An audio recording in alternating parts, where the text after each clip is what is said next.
শুভেচ্ছা সহ আমন্ত্রণ প্রত্যেককে এটিএন সংলাপে আপনাদের সাথে আছি আমি আমিনুল মজলিস। দর্শক, আপনারা জানেন সমসাময়িক ও জনগুরুত্বপূর্ণ বিভিন্ন বিষয় নিয়ে আমাদের আলোচনা অনুষ্ঠান। আমাদের আজকের আলোচ্য বিষয় সংস্কার রদবদল, স্পিকারের পদত্যাগ। এ বিষয়ে আলাপ করবার জন্য স্টুডিওতে রয়েছেন দুজন সম্মানিত অতিথি। রয়েছেন বাংলাদেশ জাতীয়তাবাদী দল বিএনপির vice chairman doctor Asaduzzaman Ripon, আমাদের সাথে রয়েছেন সিনিয়র সাংবাদিক ও রাজনৈতিক বিশ্লেষক এবং বিএফইউজের সাবেক সভাপতি এম আবদুল্লাহ। আপনাদের দুজনকে অনুষ্ঠানে স্বাগত। প্রিয় দর্শক, আপনারা যারা অনুষ্ঠান দেখছেন, আশা করছি পুরো অনুষ্ঠান জুড়েই আপনাদেরকে সাথে পাবো। আপনাদের জ্ঞাতার্থে জানিয়ে রাখি, অনুষ্ঠানটি সরাসরি ফেসবুকে সম্প্রচারিত হচ্ছে। সেক্ষেত্রে facebook.com/ATN বাংলা অনলাইন এই লিঙ্কে ক্লিক করলে আপনারা অনুষ্ঠানটি দেখতে পাবেন। কথা না বাড়িয়ে আমরা চলে যাব মূল আলোচনায়। প্রথমেই ডক্টর আসাদুজ্জামান রিপন, আপনাকে দিয়ে আলোচনা শুরু করছি। সংস্কার রদবদল, স্পিকারের পদত্যাগ, সংস্কার, নানা বিষয়ে সংস্কারের কথা আসছে, বেশ কিছু বিষয়ে রদবদল হচ্ছে, এরই ধারাবাহিকতায় বিভিন্ন সিদ্ধান্ত নেওয়া হচ্ছে, বিভিন্ন বক্তব্য আসছে। আমরা প্রথমে যে বিষয়টি আলাপ করার চেষ্টা করব সেটি হচ্ছে যে রাজনৈতিক দলগুলোর নিবন্ধনের ব্যাপারে। সাম্প্রতিক সময়ে দুটি দলের নিবন্ধন, এবং আজকে আমরা যখন কথা বলছি তখনও একটি দলের নিবন্ধন দেওয়া হয়েছে। বলা হচ্ছিল যৌক্তিকভাবে তাদের নিবন্ধন পাবার সব রকম কারণ বিদ্যমান থাকা সত্ত্বেও যে কোনো কারণে হোক তারা সেটি নিবন্ধন পায়নি, এবং এখন এসে সেটি প্রমাণিত হয়েছে যে তাদের যে অতীতে নিবন্ধন না পাওয়া সেটি আসলে যুক্তিযুক্ত ছিল না। সার্বিকভাবে এই বিষয়টি দিয়ে যদি আলোচনা শুরু করেন। ধন্যবাদ আপনাকে। আসলে এই যে রাজনৈতিক দলগুলোকে নিবন্ধন দেওয়ার যে প্রক্রিয়া বা নিবন্ধন দেওয়ার কর্তৃপক্ষকে নির্বাচন কমিশন, আপনি দেখেন এই নির্বাচন কমিশন কিন্তু নির্বাচন কমিশনের জায়গাতেই আছে, শুধু প্রভু বদলে গেছে। মানে শেখ হাসিনা সরকার নাই, মানে তার নিয়োগকারী নাই। নির্বাচন কমিশন তো আমরা বললি কাগজে কলমে স্বাধীন। ওটা বোগাস কথাবার্তা, একেবারে বোগাস কথাবার্তা। ওরা যারা এখানে মানে রিটায়ারমেন্টের পরে মোস্টলি যারা এখানে থাকেন, জয়েন করেন, এক ধরনের মানে কি বলে আত্মতৃপ্তি বোধ করেন, কাজটা ভালো করেন না, পুরো আকামগুলোই করেন। পুরো আকামগুলো করার পরে আকাম কুকর্ম যা করা সবই একেবারে গর্হিত অপরাধ। মানে আল্লাহ তাআলা কোরআনে বলছেন যে তোমরা সত্যের সাথে মিথ্যা মিশ্রণ করিও না, এটা কোরআনের আয়াত, এবং মহাধমক আছে কোরআনে। ওই কাজগুলি করে। ভোট পড়ে না বলে ভোট হয়, লোক যায় না, পার্সেন্টেজ এটা ডিক্লেয়ার করে, তো সকালবেলা একটা ডিক্লেয়ার করে, দুপুরবেলা ডিক্লেয়ার করে, রাতেরবেলা একটা ডিক্লেয়ার করে। এতে হতে এদের moral standard is like that. তো সুতরাং এদের নিয়ে কথাটা কম বলতে চাই আমি। আচ্ছা, তো আমার কথা হলো কি যে ওনারা আছেন এখনো আছেন, এই ওনারাই এই আপনার এবি পার্টির কথা বললেন, তারপর কি বলে আপনার গণ অধিকারের কথা বললেন, তাদেরটা দেয়নি, এখন তারা আবার ওনারাই দিয়েছেন। তারপরে গণসংহতির ব্যাপারে তো আদালত পর্যন্ত গিয়েছে বিষয়টা, মানে তাদের পাওনাটা খুবই আপনার মানে ছিল, হকদারি ব্যাপার ছিল, সেটাও তারা দেয়নি, হয়তো ওইটাও দিয়ে দেবে। আমার বক্তব্য হচ্ছে যে দেখেন, এই যে সুপ্রিম পার্টিকে দিয়েছে, সুপ্রিম পার্টিকে তড়িঘড়ি করে দিয়েছে, তারপরে কি কথিত তৃণমূল কি আছে, এই সমস্ত হাবিজাবি আগাছা মাগাছা অনেকগুলোর দিয়েছেন। শেখ হাসিনার জন্য যত আগাছা প্রয়োজন, যা যা দরকার ছিল সবই তিনি আয়োজন করেছিলেন। তার রন্ধনশালায় যত কিছু যা দরকার, ঝাড়ু দরকার, যা দরকার, শিল্পাটা যা দরকার, সবই তিনি মানে অ্যারেঞ্জমেন্ট করেছিলেন, এবং অ্যাকর্ডিংলি আপনার ওই মানে কি বলে নির্বাচন কমিশন এটাকে ঘুটা টুটা দিয়ে একটা রেসিপি বানাই দিছে আর কি, দ্যাটস ইট। তো এখন কথা হচ্ছে, দেখেন আমার কথাটা অন্য একটা জায়গায়। নিশ্চয়ই একটা কর্তৃপক্ষ থাকতে হবে, একটা রেগুলেটরি এজেন্সি, রেগুলেটরি বডি তো থাকতেই হবে। যেমন আমাদের দল বিএনপির কথা যদি বলবো, অন্যান্য যে সমস্ত দলগুলো আছেন তারা অনেকেই কিন্তু আপনার প্রতি বছরে তাদের একটা রিটার্ন সাবমিট করতে হয়। ইন্ডিভিজুয়াল যেমন আমরা এনবিআর রিটার্ন সাবমিট করি, পলিটিক্যাল পার্টি হিসেবে আমরা এক ধরনের রিটার্ন সাবমিট করি ইলেকশন কমিশনে। আমরা দেখলাম যে ইলেকশন কমিশনে ঠিকমতো রিটার্ন সাবমিট না করার কারণে মরহুম ফেরদৌস আহমেদ কুরেশির এটি নিবন্ধিত রাজনৈতিক দলের নিবন্ধনও চলে গিয়েছে।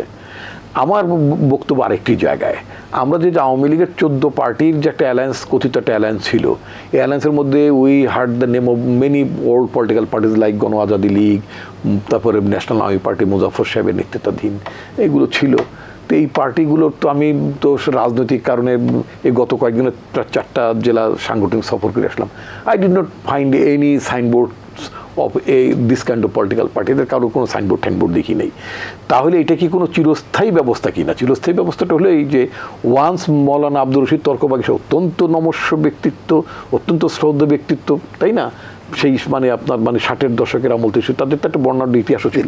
তো তর্কবাগী সেবের একটা প্রতিষ্ঠিত রাজনৈতিক দল ছিল গণ আজাদি লীগ। তর্কবাগীর সাহেবের মার্কা, দলের মার্কাটা কি আমি জানি না, তো এখন সেই নামে এখন একটা দল চলে, এই দলে কোনো অফিস নাই, কিছু নাই, ব্রাঞ্চ নাই, কিচ্ছু নাই, এটা নিবন্ধিত হয়ে হয়তো আছে। তারপর এখন মুজাফফর ন্যাপের কথা যদি ধরেন, ওনারা একসময় মানে কুড়েঘর মার্কে ইলেকশন করতেন, তাদেরও কোনো অস্তিত্ব আপনি কোথাও খুঁজে পাবেন না। কিন্তু ভাগা আছে, মানে ওই যে 14 পার্টি দিয়ে গেলে একটা ওই যে একটা ভাগা দিয়ে দেয়, 2-4টারে আপনার মানে আছে না, তারা তো নির্বাচনের দাঁড়ায় না, নির্বাচনের আগেও দাঁড়াইতো, তারপরে পরে যখন ওইটারও আস্তে আস্তে ক্ষয়িষ্ণু অবস্থা চলতো, মোটামুটি মানে সংরক্ষিত ভাগায় চলে গেল আর কি। এর দেওয়া থোয়া নির্বাচন তো বাংলাদেশে গত 15 বছর হয়েছে, এর একটু দাও, একটু দাও, দেওয়া থোয়া নির্বাচন। আমার বক্তব্য হচ্ছে যে ইলেকশন কমিশন, আমি এটা আপনার হুদা অথবা কি বলে যে হাইবুল আওয়াল এদের কথা বলছি না, আমি প্রতিষ্ঠানের কথা বলছি। প্রতিষ্ঠানগুলোর রাউন্ড দ্য ইয়ার তাদের একটা কাজ থাকা উচিত। এখন যে বলে কোথাও ওই যে হাইবুল আওয়াল একটা আর্টিকেল, মিয়া তোমার কি আর্টিকেল লেখার কাজ নাকি? তোমার কি আর্টিকেল লেখার কাজ? তুমি যে নানাবে তোমার প্রভু চলে গেছে, সেজন্য তোমার যে অনেক কান্নাকাটি তোমার আর্টিকেলের মধ্যে আমরা দেখতে পাই। ওয়াই? তোমার তো আরও কাজ আছে। সেই কাজটা কি? যাদেরকে নিবন্ধন দিছো তাদের একটু অডিট করো না কেন? Why don't you send your team? Election কমিশনে তো লোকজন আছে, তো আমাদের সাথে দেখা করার জন্য তো মানে কাউকে পাওয়া যাচ্ছে না বলা দরকার নাই তো। ডক্টর ইউনূসের সাথে দেখা করার জন্য তোমার এত হাফ ইত্তেজ করা দরকার কি? Will be advice to do, কি করার দরকার হবে সেটা পরে পরে পাওয়া যাবে। কিন্তু যেটা উনি করতে পারতেন সেটা হচ্ছে যে উনি ওনার অফিসারদেরকে পাঠাতে পারতেন মাঠ পর্যায়ে। এমনিও ইলেকশন কমিশন অফিস আছে, তাই না, নির্বাচন কার্যালয় আছে, উপজেলা পর্যায়ে আছে, তাদেরকে বলতে পারতেন যে রাজনৈতিক দলগুলো যে তারা যে আমার কাছে লিখলো যে তাদের 149টা অফিস আছে, এই আছে, অমুক আছে, তমুক আছে, তোমরা এটা একটা তদন্ত করো। যেমন পত্রিকাগুলোর যে মিডিয়া অডিট হয়, তাই না, একটু অডিট তো পলিটিক্যাল পার্টির অডিটও তো হওয়া উচিত নিবন্ধনের ক্ষেত্রে। তাহলে তো দেখতাম যে দেখতেন যে আগাছা কতগুলো ধরে দিত। মানে ডিউপল যে সমস্ত রাজনৈতিক দলের নিবন্ধন পাওয়া উচিত, যারা মাঠে সক্রিয় আছে, সরব আছে, জনগণের আকাঙ্ক্ষা অনুযায়ী কথা বলে, রেইজ করে, প্রতিবাদ করে, ফ্যাসিবাদের বিরোধিতা করে, সেই রাজনৈতিক দলগুলোকে আপনি নিবন্ধন দিচ্ছেন না। আর স্বৈরাচারের সমর্থক গোষ্ঠীগুলোকে বছরের পর বছর আপনি নিবন্ধন দিয়ে গেছেন। হ্যাঁ, ওয়াই? এমনকি ইনু সাহেবের পার্টিরই তো কোনো অস্তিত্ব পাবেন না আপনি যদি খোঁজেন যে রিয়েলি। ওয়ার্কার্স পার্টির কয়টা জায়গায় আপনার যে নিবন্ধনের যে শর্ত, সে শর্ত তো খোদ রাশেদ খান মেননের পার্টিও ফুলফিল করতে পারবে না, আই এম শিওর। হাসান ইনুর পার্টিও আপনার মানে ফুলফিল করতে পারবে না। তো আমি আপনার অনুষ্ঠানের মাধ্যমে আমি একটা কথা বলতে চাই, যদি মানে রেলিভেন্ট অথরিটি যদি শুনে থাকেন, কারণ যে সংস্কারের কথা বলেন, this is a kind of সংস্কার, যদিও খুব মাইক্রো লেভেলে। সেটা কি যে ইলেকশন কমিশন মাঝে মধ্যেই রুটিন অনুযায়ী নিবন্ধিত রাজনৈতিক দলগুলোর মানে যে শর্তে তারা নিবন্ধিত হয়েছিলেন, সেই নিবন্ধনের শর্তগুলো প্রতিপালিত হচ্ছে কিনা সেটাও তো আপনার মানে যাচাই করা দরকার, দেখা করা দরকার। যেমন ফেরদৌস আহমেদ কুরেশির দলটা যেভাবে নিবন্ধন হারিয়েছে, এরকম অনেকগুলো নিবন্ধন হারিয়ে গেলে অ্যাটলিস্ট আগাছাগুলো তো বাদ পড়তো। এত আগাছা তো ব্যালট পেপার থাকার দরকার নাই। তারপরে এগুলো হর্স ট্রেডিং, বাজার রাজনীতি। এম আব্দুল্লাহর কাছে একটু শুনে আসি। এই যে বলছিলাম যে জাস্টিফাইড হওয়ার পরেও নিবন্ধন দেওয়া হলো না, আজকে এসে সেটি প্রমাণিত হচ্ছে। তো নির্বাচন কমিশন বলছিলাম যে কাগজেই হয়তো সেটি স্বাধীন ছিল, সার্বিকভাবে সেই বিষয়টি নিয়ে যদি একটু আলাপ করেন। ধন্যবাদ। এটিএন বাংলার যে দর্শক শ্রোতা যারা দেখবেন লাইভে এবং পরবর্তীতে যারা দেখবেন অনলাইনে, সবাইকে শুভেচ্ছা জানাচ্ছি। আমাদের বাংলাদেশের নির্বাচন ব্যবস্থা তো ভেঙে গেছে, ধ্বংস হয়ে গেছে। এই ধ্বংসের নায়কের ভূমিকা ছিল নির্বাচন কমিশন। এই নির্বাচন কমিশন গত আমরা যদি 15 বছর বলা যায়, 2008 সালের 1/11-এর পর থেকেই যারা এখানে দায়িত্বে এসছেন তারা একটা বসংবদ্ধ নির্বাচন কমিশন হিসেবে, বৃত্ত কমিশন হিসেবে দায়িত্ব পালন করেছেন বলা যায়। শাসক গোষ্ঠীর যখন যারা ক্ষমতার কেন্দ্রে ছিলেন তাদের হুকুম আহকাম পালন করাই তাদের দায়িত্ব ছিল। তো সেই কারণে ইশারা ইঙ্গিতের আমাদের আদালত বিচার ব্যবস্থাও এক ধরনের ইশারা ইঙ্গিতের চলেছে, নির্বাচন কমিশন ইশারা ইঙ্গিতে চলেছে, আরও সাংবিধানিক প্রতিষ্ঠান দুদক ইশারা ইঙ্গিতে। 15 বছর ধরে কারা লুটপাট করেছে তাদেরকে তখন ডাকার সময় পায় নাই। তখন 15 বছর আগে, 18 বছর আগে বিএনপি সরকার চালিয়েছে, তাদের লোকজনকে দৌড়ের উপর রেখেছে। তো এই তো আমাদের সাংবিধানিক প্রতিষ্ঠানগুলোর অবস্থা। নির্বাচন কমিশনও তার একটি। এখন কথা হচ্ছে যে নিবন্ধনটা আমরা কবে থেকে শুরু হলো? এই নিবন্ধনটাও কিন্তু এক ধরনের রাজনৈতিক দল, আপনাদের স্মরণ আছে 1/11-এর সময় যখন -2 ফর্মুলা বিরাজনীতিকরণের যে একটা প্রচেষ্টা হয়েছিল, তখনই কিন্তু এই নিবন্ধনের বর্তমান যে প্রক্রিয়াটা এটা শুরু হয়েছে কিন্তু 1/11-এর যে নির্বাচন 2008 সালের নির্বাচনের আগে এটা শুরু। তার আগে এক সময় নিবন্ধন প্রক্রিয়া ছিল, সেটা অন্য ফর্মে, এভাবে না। আমি 2001 সালের নির্বাচনের কথা যদি বলি, 1996 সালের নির্বাচন যেটাতে আওয়ামী লীগ ক্ষমতায় গিয়েছে, তার আগে 91 সালের নির্বাচন, এগুলোতে যদি আপনি দেখেন তাহলে তখন অনেক দল নিবন্ধনের শর্ত ছিল না বলে 148টি, আমার যতটুকু স্মরণ আছে 148টি দল অংশগ্রহণ করেছে 2001 সালে, এবং 96 সালে 148 এরকম দল অংশগ্রহণ করেছে। কিন্তু যখন 1/11-এর পরে এই বিরাজনীতিকরণের একটা প্রক্রিয়ার মধ্যে আসলো, তখন তাদের মতো করে যারা তখন সেনা সমর্থিত সরকার ছিল, ডেফিনেটলি তারা যাদেরকে চেয়েছে যে এদেরকে নিবন্ধন দিয়ে করা দরকার, সেভাবে এই প্রক্রিয়াটা শুরু হয়েছে। এখন আজকে যাদের নিবন্ধন হলো বা কয়েকদিন আগে এবি পার্টির নিবন্ধন হলো, এদের রাজনৈতিক শক্তি হিসেবে এরা কতটা সক্ষম, নিবন্ধন পাওয়ার যোগ্যতা কতটুকু আছে, কতটুকু নাই, বিচারটা কতটুকু তাদের ব্যাপারে আমরা জানি যে এদের মূলত আদালতের শরণাপন্ন হয়েই কিন্তু এবি পার্টি আদালতের আদেশের মাধ্যমে নিবন্ধনটা পেয়েছে। এই নুরুল হক নূরের, যিনি সাবেক বিপি, তিনিও কিন্তু আলটিমেটাম দিয়েছিলেন, আমরা কয়েকদিন আগেই দেখেছি যে 1 সপ্তাহের মধ্যে যদি তার দলকে নিবন্ধন দেয়া না হয় তাহলে তুলকালাম হয়ে যাবে, এ ধরনের একটা হুঙ্কার কিন্তু দিয়েছিলেন। হ্যাঁ, আদালতে গিয়েছিল। তাদেরও এক ধরনের চাপের মুখে আজকে তাদের প্রতি কি এতদিন অবিচার করা হয়েছে, আজকে সুবিচার করা হয়েছে, এই বিষয়গুলো কিন্তু আপেক্ষিক ব্যাপার, একটা আপেক্ষিক ব্যাপার। তাদের জায়গা থেকে কিন্তু তারা আগে থেকে এবি পার্টি কিন্তু খুব শক্তভাবে এটা ফাইট দিয়েছিল। তারা বলেছে আমরা সকল শর্ত পূরণ করা সত্ত্বেও আমাদেরকে এটা দেয় নাই। তারা তখন যখন নাকচ হয়েছে তখন কিন্তু সংবাদ সম্মেলন করেছে, নানানভাবে তারা প্রেশার দেওয়ার চেষ্টা করেছে। এখন পরিস্থিতির পরিবর্তন হয়েছে, একদম সহজভাবে তারা এই নিবন্ধনগুলো পেয়ে গেছে। কিন্তু কথা হচ্ছে, আমরা তাদের নিবন্ধনের যোগ্যতা নিয়ে প্রশ্ন করার আগে আমাদের যে কথাটি রিপন ভাই বলেছেন যে বর্তমানে যে 40-41টি দল এর আগে যারা নিবন্ধিত আছে, তাদের এই নিবন্ধন ধরে রাখার যোগ্যতা কাদের আছে? তারা তো মূলত নির্বাচন কেন্দ্রিক যে হর্স ট্রেডিং যে কথাটা বলা হয়, যে তাদের সাথে ভাগ বাটারা নির্বাচন কেন্দ্রিক, আপনি হাসানুল হক ইনুর কথা বলেন, মেননের কথা বলেন, এরা যখন এককভাবে নির্বাচন করেছে তাদের তো কোথাও পাত্তা পাওয়া যায় না। মঞ্জু সাহেবের কথা বলেন, আজকে তিনি গ্রেপ্তার হয়েছেন, আমরা দেখেছি। তো তার দল কি অস্তিত্বটা আছে, কয়টা জেলায় তাদের শাখা আছে, কয়টা জেলায় তাদের সাংগঠনিক কার্যক্রম আছে? উনি কেবলমাত্র তিনিই কিন্তু বোঝাপড়ার মধ্য দিয়ে তিনি সংসদে আসেন আর সরকারের সাথে একটা ভারসাম্য রেখে সরকারের পার্টনার হয়ে যান। তো এইভাবে আমার মনে হয় যদি আমরা ওই বিচারটা করি যে যেই সব শর্ত আছে, শর্ত যদি প্রতিপালন শক্তভাবে যদি সেটা যাচাই করা হয়, তাহলে আমার মনে হয় 5-7টা দলের বেশি এই নিবন্ধনের যোগ্যতা পাবে কিনা আমার ব্যক্তিগতভাবে সন্দেহ আছে।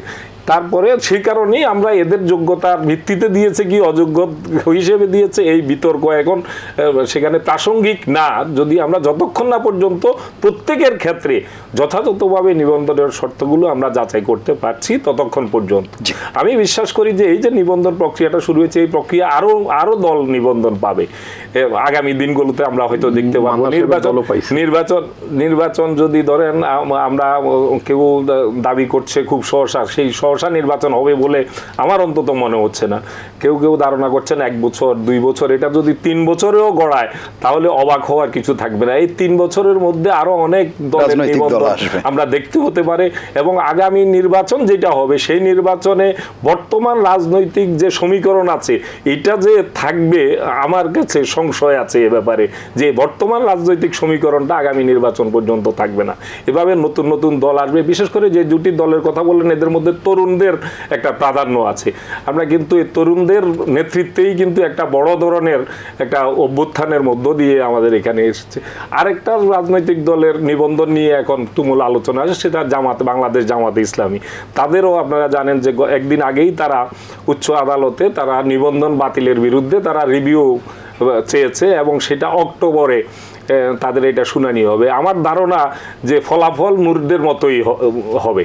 তো এইভাবে এই ক্ষমতার পালা বদলের সাথে সাথে কিন্তু আমাদের আদালতের চেহারা পাল্টে যায়, আমাদের নির্বাচন কমিশনের চেহারা পাল্টে যায়, আমাদের সাংবিধানিক প্রতিষ্ঠানগুলোর চেহারা পাল্টে যায়। তবে আমরা বিশ্বাস করি যে রাজনৈতিক সরকারগুলোর পালা বদলের ক্ষেত্রে যে বিবর্তনগুলো যেভাবে ঘটে, আমরা বর্তমান যে অন্তর্বর্তীকালীন সরকার, এরা তো একটা অন্য ধরনের মানুষের প্রত্যাশার জায়গা থেকে প্রত্যাশাকে ধারণ করে তারা এসছে।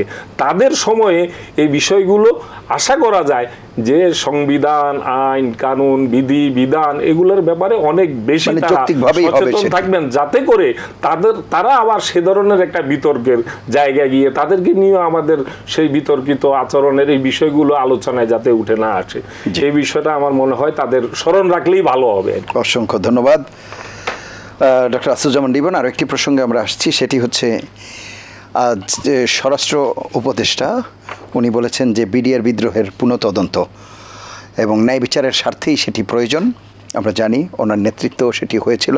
উনি বলছেন যে আমি সেনাবাহিনীর একজন সদস্য হিসেবে নয়, একজন দেশের সাধারণ নাগরিক হিসেবেই আমি চাই যেটি ন্যায় বিচার নিশ্চিত করা হোক এবং সেই ন্যায় বিচারের স্বার্থে বিডিআর বিদ্রোহের পুনঃতদন্ত প্রয়োজন। আপনার বক্তব্য শুনুন। ধন্যবাদ আপনাকে। আসলে এটা তো মানে মানুষের দীর্ঘদিনের দাবি। ফার্স্ট অফ অল একটা তদন্ত তো হয়েছিল, সেই তদন্তটা গভর্নমেন্ট পাবলিক করেনি, আলোর মুখ দেখেনি। তো যেহেতু এটা আলোর মুখ দেখেনি, যিনি এই তদন্তের মধ্যে ছিলেন তিনি তো বোধহয় এখন স্বরাষ্ট্র উপদেষ্টা।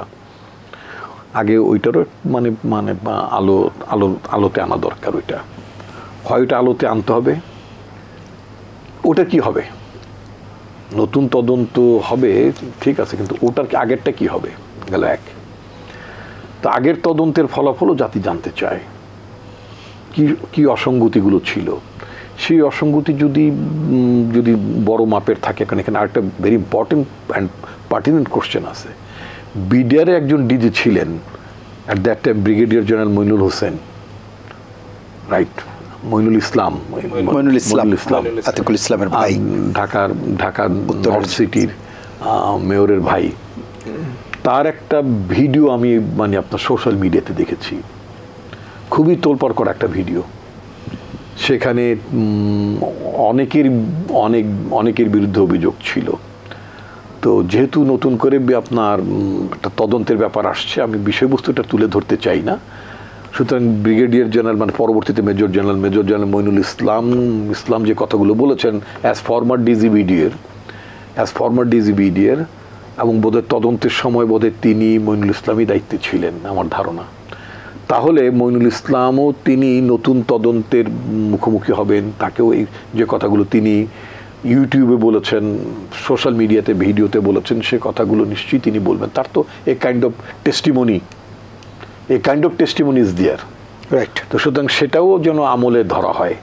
সেটা আমলে ধরলে মানে আপনার বিডিআর মানে পিলখানা যে হত্যাকাণ্ড, বিডিআর হত্যাকাণ্ড তো না, হত্যাকাণ্ডের শিকার তো আসলে আমরা একটু ভুল করে ফেলি, কোনো পেশেন্ট একটু ভুল হয়ে যায়। হত্যাকাণ্ডটা তো হয়েছিল আসলে সেনাবাহিনী। আমাদের প্রায় 50 জনের মতো, আমাদের 55 জন অফিসার, 57 জন টোটাল মিলে বেসামরিক নাগরিকও আছে। তো 55 জন তো সামরিক অফিসারই সেখানে আপনার শাহাদত বরণ করেছেন।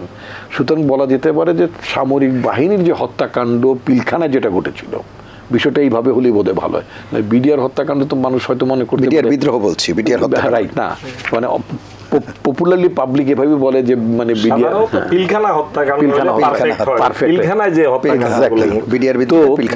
হত্যাকাণ্ডের একটা নিশ্চয়ই বিচার হওয়া উচিত।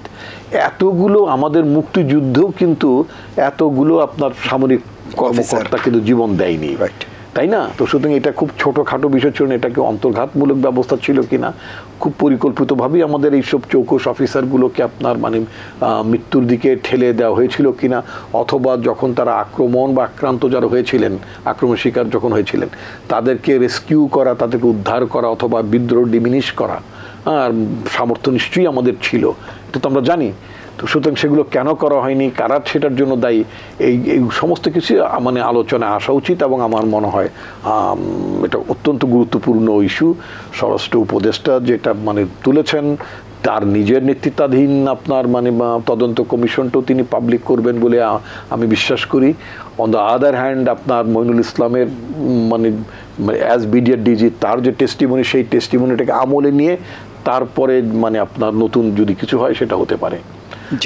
তা না হলে কোনোটা বাদ দিয়ে করা ঠিক হবে না। আর আমি আহ্বান করব বিডিআর যিনি ফরমার ডিজি মইনুল ইসলাম সাহেব, তিনি যেই সময়ে মানে এই দেশে যেসব কথাবার্তা বলার কারণে দেশে থাকতে পারেননি, এখন তো দেশে থাকার মতো তার পরিবেশ আছে, তিনি আসেন এবং তিনি নতুন কি বলে নতুন কোর্ট অফ ইনকোয়ারি অথবা হোয়াট এভার কমিশন যেটা হবে সেখানে তিনি কথা বলতে পারেন, বলা উচিত। ইভেন বিচারের নামে যে বিষয়টি হয়েছে এটি তো প্রহসন বা তামাশাই বলা হয়, সেই জায়গাতে আপনার মানে কি হবে? সেই জায়গায় যে ট্রায়াল এবং যারা ভিকটিম হয়েছে সেখানে নিরপরাধ মানুষও হয়তো সেখানে মানে যেটি বলা হয়েছে যে তাদেরকেও দণ্ড দেওয়া হয়েছে, এই বিষয়গুলো দেখেন একটা তো টোটাল ব্যাপার। রাষ্ট্র ক্ষমতা একেবারে হেলম অফ অ্যাফেয়ার্স, একবার শীর্ষ জায়গাতে বাটপারি হয়েছিল। বাটপারিটা কোন জায়গায়? প্রতারণা বলেন, বাটপারি বলেন, অথবা দৃষ্টিকে অন্যদিকে মানে প্রবাহিত করার জন্য বলেন। এই যে মানে আপনার সামরিক বাহিনীর যে সমস্ত কর্মকর্তা বিডিআরে ছিলেন, মানে বিডিআরে যারা চাকরিরত ছিলেন তৎকালীন বিডিআরে, তারা যখন মানে শহীদ হয়ে গেলেন, সেই শহীদ পরিবারগুলোকে একটা মিথ্যা আশ্বাস দেওয়া হলো।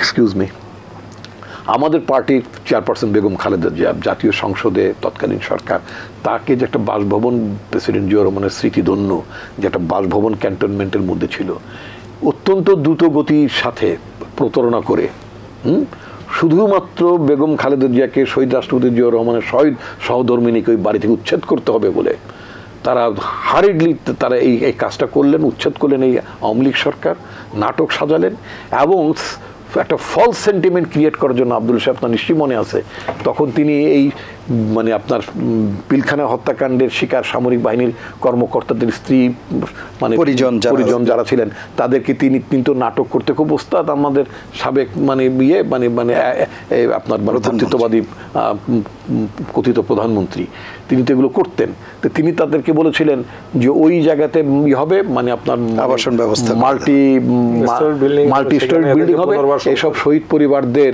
সেখানে মানে আবাসন দেওয়া হবে। ইট ওয়াজ হার পাবলিক স্টেটমেন্ট। বাট উনি কি সেটা করেছেন? উনি করেননি। উনি যেই উদ্দেশ্যে বেগম খালেদা জিয়াকে ওই ক্যান্টনমেন্টের জায়গাতে 6 মইনুল হোসেন রোড থেকে জিয়া রহমানের স্মৃতিধন্য বাসভবন থেকে উচ্ছেদ করার জন্য তার যে স্বপ্ন ছিল, ওনার তো আর্মি ক্যান্টনমেন্ট, হ্যাঁ, এদের বিরুদ্ধে তো ওনার একটা বিদ্বেষ ছিল রে ভাই। দেখবেন কথায় কথায় বিএনপিকে বলতে কি ক্যান্টনমেন্টের জন্ম লাভ করা পার্টি। আরে বেটা, ক্যান্টনমেন্টের জন্ম, ক্যান্টনমেন্টকে অচ্ছুত জিনিস নাকি? ক্যান্টনমেন্টকে অপবিত্র জিনিস নাকি? ক্যান্টনমেন্ট আমার বাংলাদেশের সীমানার মধ্যে, ক্যান্টনমেন্ট তো আমাদের মানে শৌর্যবীর্যের প্রতীক, আমাদের স্বাধীনতার সার্বভৌমত্ব রক্ষার প্রতীক। যে সশস্ত্র বাহিনীকে বলি, তাদের তাদের তাদের মানে কর্মকাণ্ড পরিচালনার জায়গাটাই তো ক্যান্টনমেন্ট। সেই জায়গাটার প্রতি এত ক্ষোভ কেন? সৈনিকদের প্রতি এত ক্ষোভটা কেন? তোমরা বাকশাল গঠন করবা, তোমরা বাকশাল গঠন করবা, পত্র পত্রিকা বন্ধ করবা, মুখ বন্ধ করে দিবা, রক্ষী বাহিনী বানাবা, গুম করবা, খুন করবা, গণতন্ত্র অনুপস্থিত হয়ে যাবে। অনিবার্যভাবেই তো তখন বাংলাদেশ জাতীয়তাবাদী দল নামক একটি দলের প্রতিষ্ঠা হবে। এবং এই ধরনের পরিস্থিতি যদি ভবিষ্যতে কেউ করে, তখনও বারবার এইরকম ভাবে আপনার একটা সংস্ফোরণ ঘটবে। এই যে এত বছর পরে ছাত্র জনতার গণ অভ্যুত্থান, এটা কি কোনো স্বাভাবিক প্রক্রিয়া হয়েছে? না হয়েছে তো। যখনই আপনি অস্বাভাবিক অবস্থার দিকে দেশ এবং জাতিকে ঠেলে দেবেন, তখনই আপনার একটা বিস্ফোরণ ঘটবে, একটা স্ফুলিঙ্গ ঘটবে, একটা বিপ্লব ঘটবে। তো 75 সালে ঘটনাটা তাই। বাংলাদেশ জাতীয়তাবাদী দল এই কথাটা বলে যে মাত্র কয়েকদিন আগে, 2 দিন আগে তো আমার দলের প্রতিষ্ঠা বার্ষিকী হলো। আমাদের দলটির সৃষ্টি তো ছিল অনিবার্য, তাহলে তো আপনার চিরদিন বাকশালের নিগড়ের মধ্যে থাকতে হতো। এক দলের মধ্যে এই দেশটা তো আপনার উত্তর কোরিয়াই থাকতো রে ভাই। আপনার এই দলটা, এই দেশটা উত্তর, আপনার আমরা কি উত্তর কোরিয়া বানাবার জন্য এই দেশটা করেছি নাকি? যাতে উত্তর কোরিয়া না হয়, বহুত্ববাদ যাতে হয়, মাল্টি পার্টি সিস্টেম যদি থাকে, অ্যাকাউন্টেবিলিটি যাতে থাকে, সেজন্য আমরা একটা মানে বাংলাদেশ জাতীয়তাবাদী দল গঠন করেছি। তো এত সেনা ছাউনি, ক্যান্টনমেন্ট, আর্মি, এত ব্যথা কেন? 1975 সালে 7ই নভেম্বরে, আব্দুল ভাই আমি 1-2 মিনিট নেই, 1975 সালে 7ই নভেম্বর আপনার নিশ্চয়ই খেয়াল আছে, সৈনিক এবং আপনার জনতার যে মহামিলন, যে মহামিলনের মধ্য দিয়ে যেটাকে আমরা সিপাহী জনতা অভ্যুত্থান বলতো। এবং ভেরি ইন্টারেস্টিং, আপনি দেখবেন এত বছর পরে 2024 সালে আবার আরেকটা মহামিলন ঘটলো। আবারও কিন্তু আমরা দেখলাম মানে ট্যাঙ্কের উপরে আবার সেই ছাত্র জনতা, আবার দেখলাম যে মানে সৈনিকদের সাথে ছাত্র জনতার কোলাকুলি, হাত মেলামিলি, এটা কি আমরা দেখিনি? এই যে অভূতপূর্ব মহামিলন, তার মানে ক্যান্টনমেন্ট, সেনাবাহিনী, সশস্ত্র বাহিনী, এগুলো তো আমাদের জনগণের আস্থার জায়গা, বড়সড় জায়গা, সুতরাং ওটাকে ডিফেম করা একেবারে ঠিক না, খুবই অন্যায়। আমি খুব গুরুতরভাবে এটার প্রতিবাদ করি। অসংখ্য ধন্যবাদ। আমি জনাব এম আবদুল্লাহ আপনার কাছে আসবো। যে বিষয়টি আমরা আলাপ করছিলাম, বিডিআর বিদ্রোহের যে পুনঃতদন্ত, সেই বিষয়টি নিয়ে আপনার বক্তব্য শুনব। বিডিআর বিদ্রোহের পুনঃতদন্ত এটা কিন্তু বাংলাদেশের দেশপ্রেমিক মানুষের একটা চাওয়ার প্রতিফলন। আজকে যে সিদ্ধান্তটি ঘোষণা করেছিলেন, এটা এদেশের দেশপ্রেমিক জনগণ, গণতন্ত্রকামী জনগণ, যারা গত 16 বছর যাবৎ একটি ফ্যাসিস্ট সরকারের অধীনে নিষ্পেষিত হয়েছে, তারা সচেতন, যারা তারা প্রত্যেকে জানে যে বিডিআর বিদ্রোহের মাধ্যমেই, বিডিআর পিলখানা হত্যাযজ্ঞের মাধ্যমেই মূলত বাংলাদেশকে চিরস্থায়ীভাবে একটি প্রতিবেশী আগ্রাসী আধিপত্যবাদী সরকারের যে তার সেবা দাসের জায়গায় নিয়ে যাওয়ার জন্য সুপরিকল্পিতভাবে বিডিআরে এই হত্যাকাণ্ডটি ঘটেছে। এটা কি জন্য ঘটেছে? বিডিআর বিদ্রোহে যেসব সেনা কর্মকর্তা শাহাদাত বরণ করেছেন, আমরা তাদেরকে অনেককেই আমরা চিনতাম, খুব কাছে থেকে তাদেরকে আমরা দেখেছি। এদের মধ্যে যে দেশপ্রেমের জায়গাটা, তাদের যে মাতৃভূমির প্রতি তাদের যে ত্যাগের যে জায়গাটা, এগুলো যেই মাত্রায় ছিল, যদি তারা বেঁচে থাকতেন, বাংলাদেশের দেশপ্রেমিক মানুষ বিশ্বাস করে, তাহলে অন্ততপক্ষে ফেসিবাদ এই 15-16 বছর পর্যন্ত বাংলাদেশে চেপে বসে থাকতে পারত না। এই যে ক্ষমতা দীর্ঘায়িত ফেসিবাদী শাসন, স্বৈর শাসনকে দীর্ঘস্থায়ী করার জন্য, গদি পাকাপোক্ত করার জন্য অত্যন্ত প্রতিবেশী একটি দেশের নীল নকশা অনুযায়ী মনে করা হয় যে এই পিলখানা হত্যাযজ্ঞটি ঘটেছে। এবং সেখানে যদি আমি তখন ওয়ার্কিং জার্নালিস্ট হিসেবে সেই সময়কার হত্যাযজ্ঞটি কভার করার আমার সুযোগ হয়েছে, খুব কাছে থেকে আমাদেরকে দেখার সুযোগ হয়েছে। আপনি যদি তখনকার সেই দুটি দিন, সেই 25-26 ফেব্রুয়ারি, এবং এটি কখন ঘটেছে, শেখ হাসিনার এই সরকার 6 জানুয়ারি দায়িত্ব গ্রহণ করে, তার মাত্র 2 মাসেরও কম সময়ের মধ্যে এই ঘটনাটি ঘটেছে। এবং এই ঘটনার সাথে এটা মনে করা হয়, ধারণা করা হয়, শেখ হাসিনার সাথে বোঝাপড়ার মাধ্যমে তাকে যে ক্ষমতায় আনা হবে, তার পরিকল্পনার সাথে, নীল নকশার সাথে এই বিডিআরকে ধ্বংস করার একটা নীল নকশাও একটি অঙ্গাঙ্গিভাবে জড়িত ছিল। কারণ তাদের যারা পরিকল্পনাটি করেছে, বোঝাপড়ার মাধ্যমে 2008 সালের যে নির্বাচনটি, আমাদেরকে অবাক হতে হয় যে অনেকে 2008 সালের নির্বাচনটিকে বাদ দিয়ে নির্বাচন সম্পর্কে বিতর্ক তুলেন। কিন্তু আমরা জানি যে 2008 সালের আমি তো নির্বাচন কমিশন বিটে আমি কাজ করেছি, এটার ভিতর বাইরে আমি খোঁজখবরগুলো জানতাম।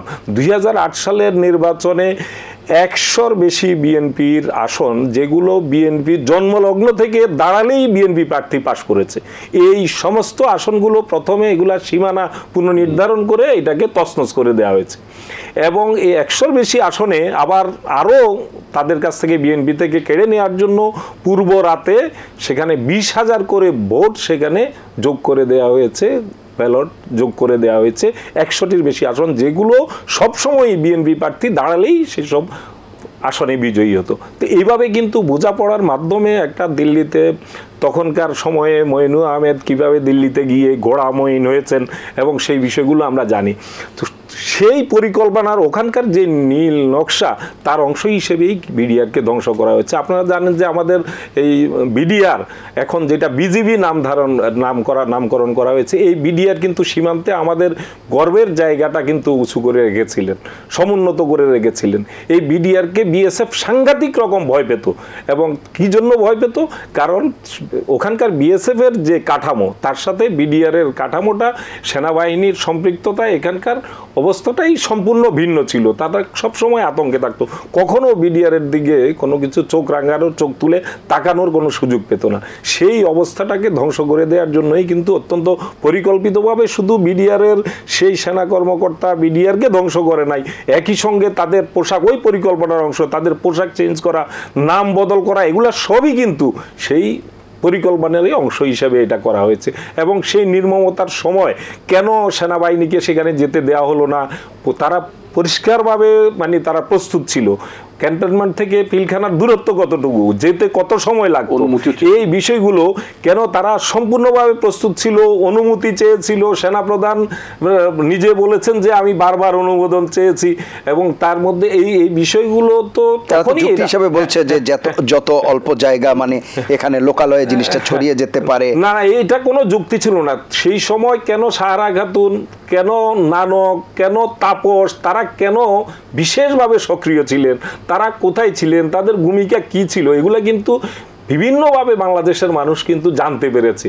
কিন্তু গত 16 বছর এটা জানতে পারার পরও কিন্তু এটা নিয়ে কোনো কিছু করার সুযোগ ছিল না। সেনা যেই তদন্তের কথা বলেছেন বর্তমান স্বরাষ্ট্র উপদেষ্টা, সেই তদন্ত প্রতিবেদনে কাজে নেতৃত্ব দিয়েছেন, তার যে প্রতিবেদনটি সেটি আলুর মুখ কেন দেখলো না?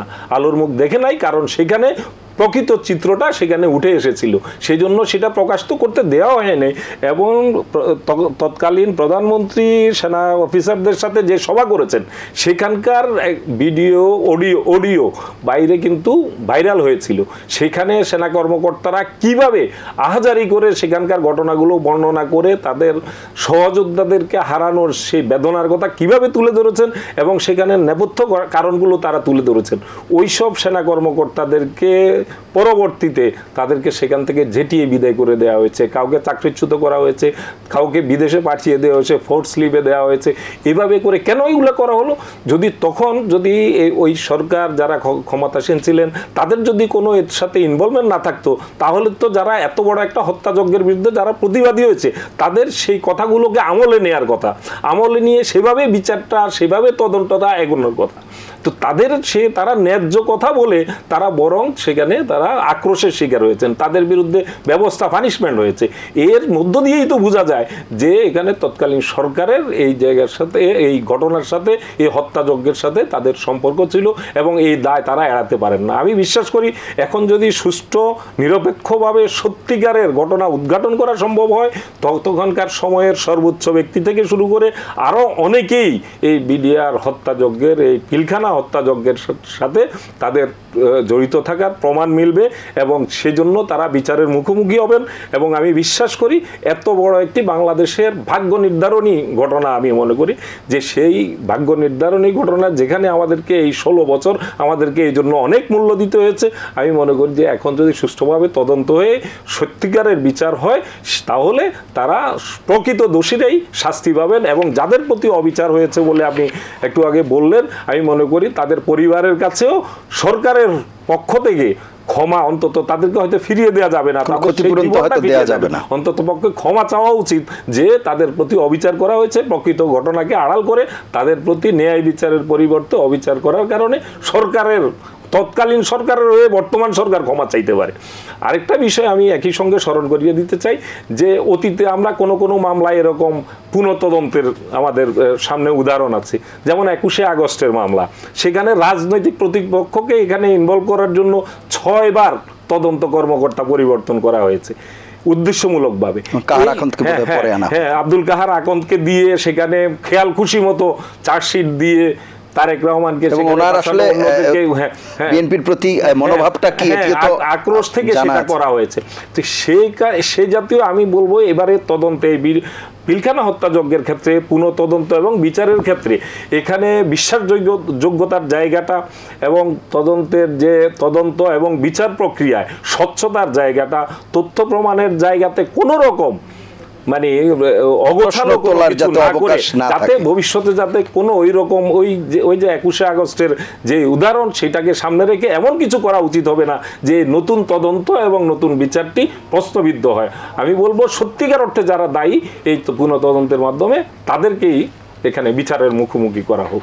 অসংখ্য ধন্যবাদ ডক্টর রিপন। আরেকটি বিষয়ে স্পিকারের পদত্যাগ, স্পিকারের পদত্যাগের সাথেই যেই প্রশ্নটি আসছে বা যেই ঘটনা মানে ঘুরে ফিরে আসছে যেই ঘটনাটি, যে সাংবিধানিক কি এক ধরনের শূন্যতাই বলবো, মানে শব্দটি কি হবে, কারণ স্পিকার যখন পদত্যাগ করে পরবর্তীতে যখনই জাতীয় নির্বাচন হবে তখন যারা নির্বাচিত হয়ে আসবে তাদের শপথ পড়াবে কে, এই বিষয়টি সামনে চলে আসে।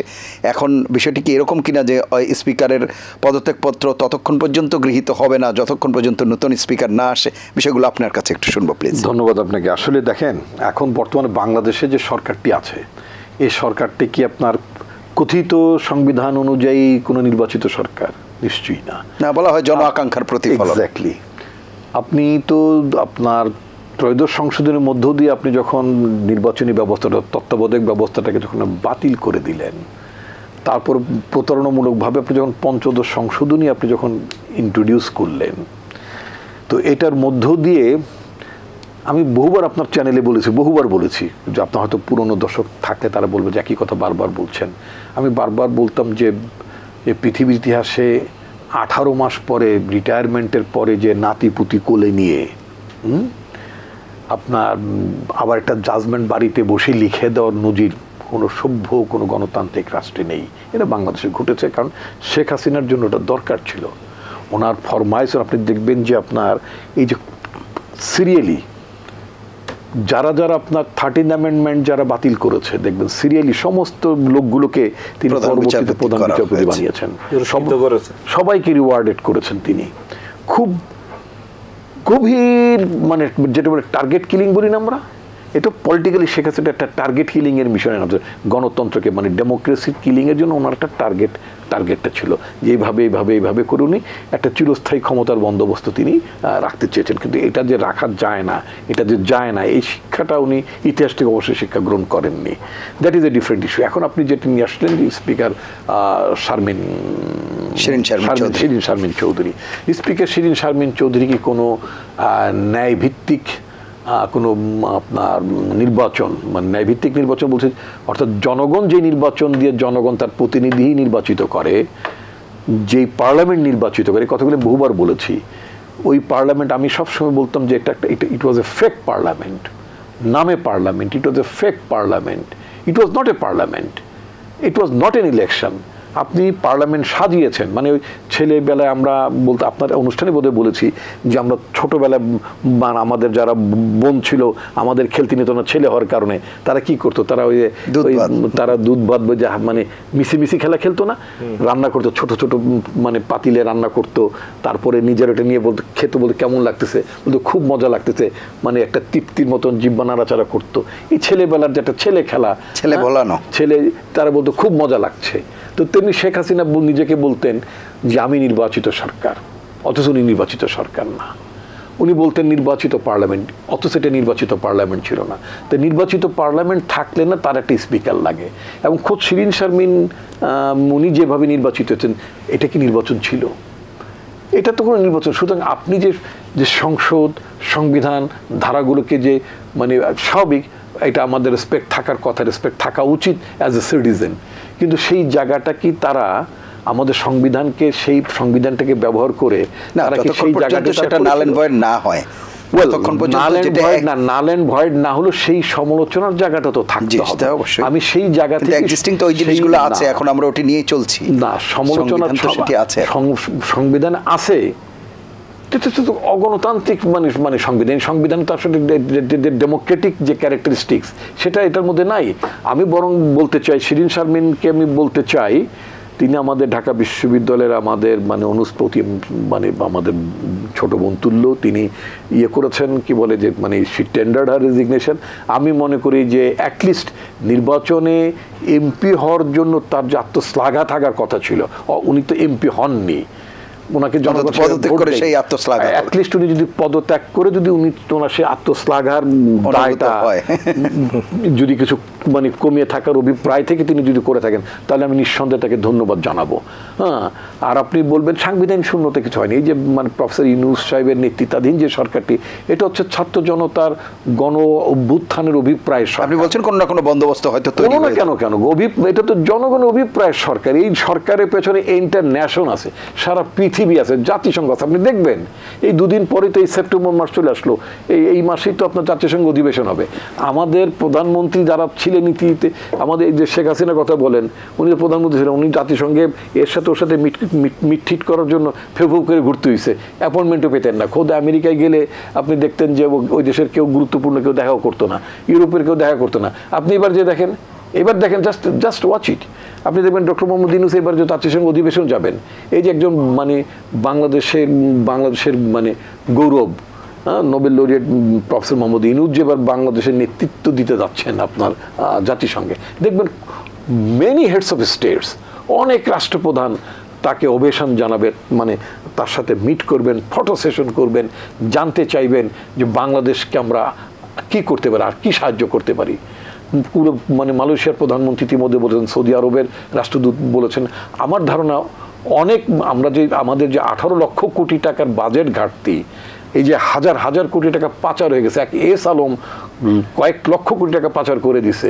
এই যে বাংলাদেশটাকে যে একটা সর্বশান্ত, যে হেনরি কিসিঞ্জার বলে গেছিল যে তলাবিহীন বটমলেস বাস্কেট বলে গেছিলেন, খুব গর্ব করতেন। শেখ হাসিনা তো kept this Bangladesh as bottomless basket, এই বাংলাদেশটাকে তিনি তলাবিহীন ঝুরি অবস্থায় রেখে গেছেন। আমি আরো একটু সময় নিতে চাই, যেমন ধরুন পদ্মা সেতু করেছেন, গর্বের সাথে বলে পদ্মা সেতু করেছেন, ভালো, পদ্মা সেতু আমাদের দরকার, কিন্তু কত টাকা দেখেছেন? 4টা সেতু বানানো যেত। আপনি সরকার 15 বছর ক্ষমতাটা দখল করেছিলেন, তা আপনার দায়িত্বটা কি? আপনি কি বসে বসে খালি মানে পয়লা বৈশাখে মানে ইলিশ পান্তা খাবেন? আপনার কাজ নাই? তা আপনি সড়ক বানাবেন, আপনি মেট্রো রেল বানাবেন, আপনি নানান কিছু বানাবেন, কিন্তু অপ্রয়োজনীয় যে উন্নয়নের যে ন্যারেটিভ, একটা মানে ফলস একটা মানে আপনার যে একটা ভ্রান্ত ধারণা দিতেন, ওই যে আপনার ইসের জন্য কি বলে আপনার ওই যে পদ্মা সেতুর উপর দিয়ে আপনার রেল লাইন যে চালাইলেন, আপনি জানেন 350 টাকা সিট ভাড়া আপনার, মানে ওই খুলনা থেকে ঢাকা আসার সিট ভাড়া 350 টাকা, সারাদিনে 2টা ট্রেন চলে, প্রতিটা সিটের ভর্তুকি কত জানেন আপনি? বিলিভ ইট অর নট, 3,500 টাকা ভর্তুকি দিতে প্রতিটা সিটে। তো এই ভর্তুকিটা কে টানবে? জনগণ দিচ্ছে 350 টাকা, অথচ ঠিক মতো সার্ভিস নাই, লোক চলে না। কার জন্য করেছেন? একই অবস্থা। কার জন্য করেছেন? কার জন্য? ইন্ডিয়ার মালামাল আনার জন্য। আপনি যে আপনার ওই যে নড়াইলের ওখানে যে আপনি 6 লেনের রাস্তা করছেন, কার জন্য করছেন? আমার দেশের জনগণের জন্য করছেন। নড়াইলের 6 লেন রাস্তা কে ব্যবহার করবে রে ভাই? ওই মোংলা পোর্ট দিয়ে আমার মালামাল আসবে নাকি?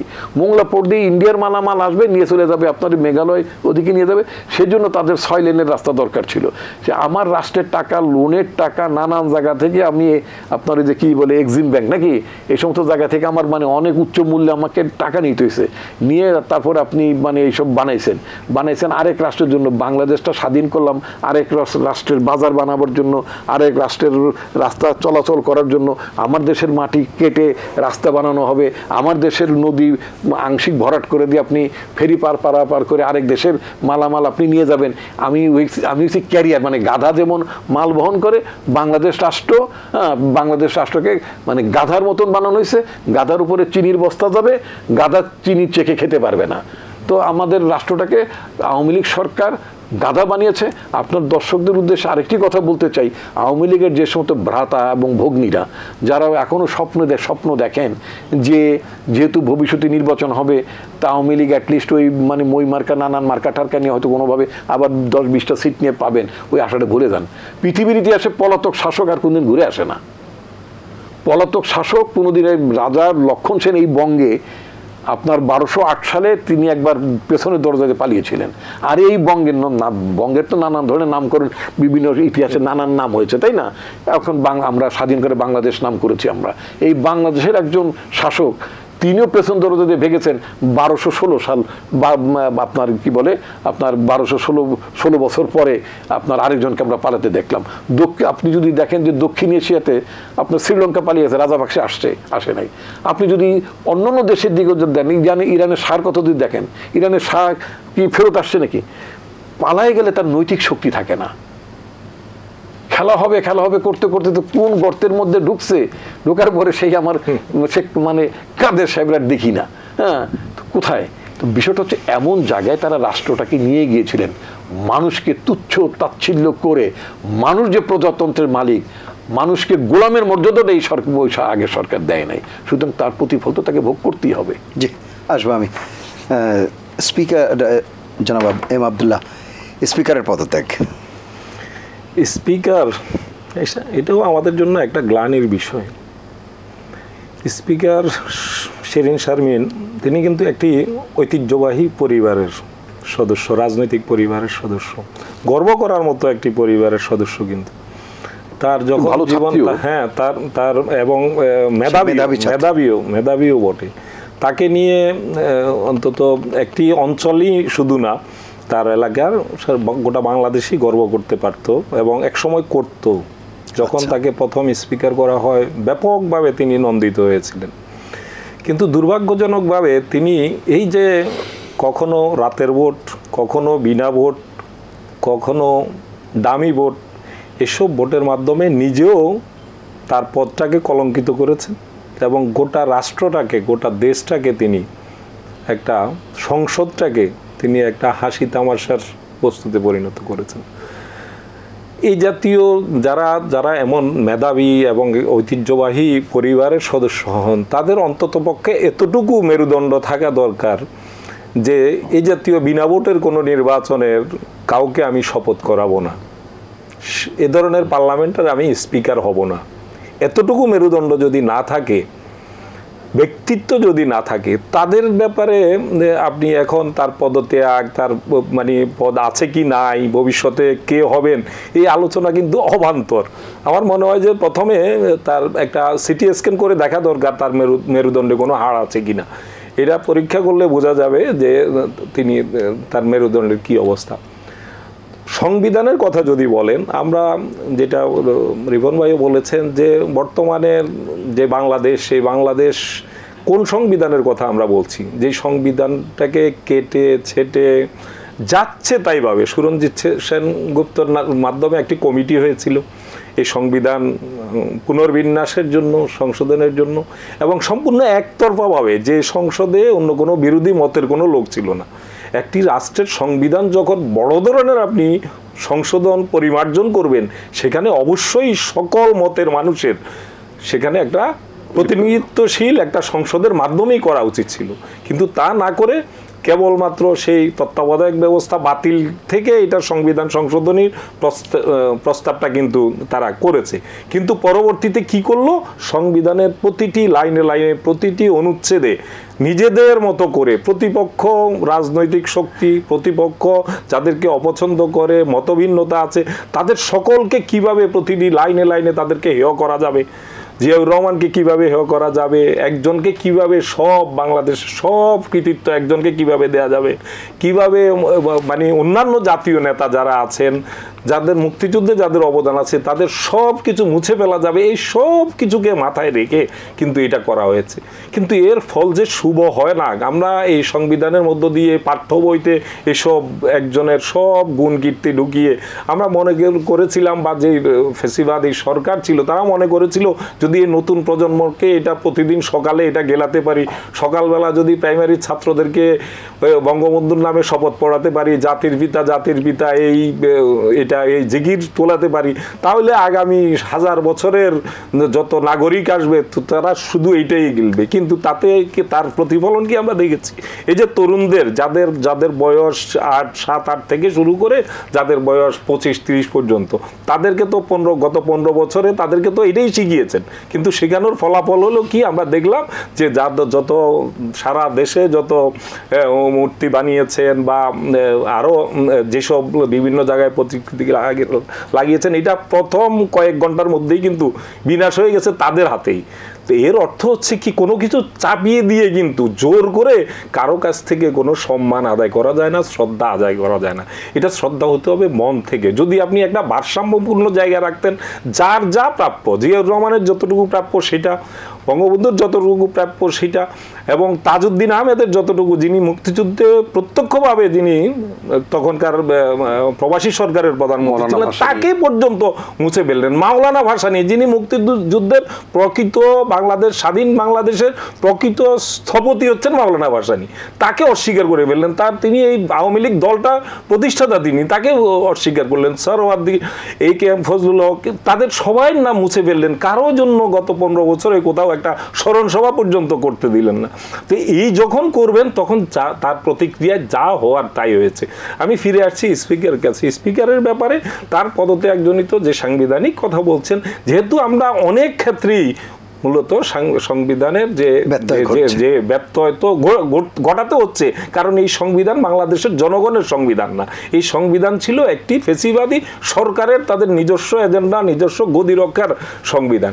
সেই জায়গা থেকে এগুলো এখন খুব মুখ্য আলোচনার বিষয় না। কিন্তু সংবিধানের যদি আমরা সেখানকার লেখাজোখার যদি আমরা আমলে নিই, তাহলে সেখানে বলা আছে পদত্যাগ করলেও শেষ পর্যন্ত তিনি সেটা আছেন বলে বিবেচিত হবে। কিন্তু আমি মনে করি যে এই যে তার পদত্যাগ, এর মধ্য দিয়ে আমাদের কাছে একটা বার্তা আছে, তার বিরুদ্ধে খুনের মামলা হয়েছে। তো একজন খুনের দায়ে অভিযুক্ত তিনি তো এই ধরনের একটি পদে, স্পিকারের পদটি কিন্তু রাষ্ট্রপতিরও বিকল্প পদ। রাষ্ট্রপতি যদি কোনো কারণে পদত্যাগ করেন, স্পিকার হবেন ভারপ্রাপ্ত রাষ্ট্রপতি। তো এরকম একটা পদ, সেখানে একজন খুনের দায়ে অভিযুক্ত একজন থাকবেন। আমি মনে করি এই বোধোদয় থেকে তিনি পদত্যাগ করেছেন কিনা জানি না, তো সেটা হয়তো আমরা দেখতে পাবো খুব সহসা। তিনি সেই মামলায় হয়তো আইনের আওতায় গেছেন, আমরা শুনেছি যে কোথাও তিনি আশ্রয় নিয়েছেন, সেখানে আছেন। এগুলার সত্যতা আমরা হয়তো খুব সহসাই দেখতে পাবো। তো সুতরাং এই বিষয়গুলো এখন স্পিকার পদত্যাগ করার ফলে যে সংবিধানের খুব এমন মানে আহামরি বিরাট সমস্যা হয়ে গেছে, এই আলোচনা এই মুহূর্তে বর্তমান বাংলাদেশের বাস্তবতায়, নতুন বাংলাদেশের বাস্তবতায় একেবারেই এটা অবান্তর এবং অমূলক। জি, অসংখ্য ধন্যবাদ আপনাদের দুজনকে অংশ নেওয়ার জন্য। প্রিয় দর্শক, এই ছিল আজকের এটিএন সংলাপ। পরবর্তী অনুষ্ঠান দেখার আমন্ত্রণ জানিয়ে বিদায় নিচ্ছি। সবাই ভালো থাকবেন, সুস্থ থাকবেন। আশা করি এটিএন বাংলার সঙ্গেই থাকবেন। আল্লাহ হাফেজ।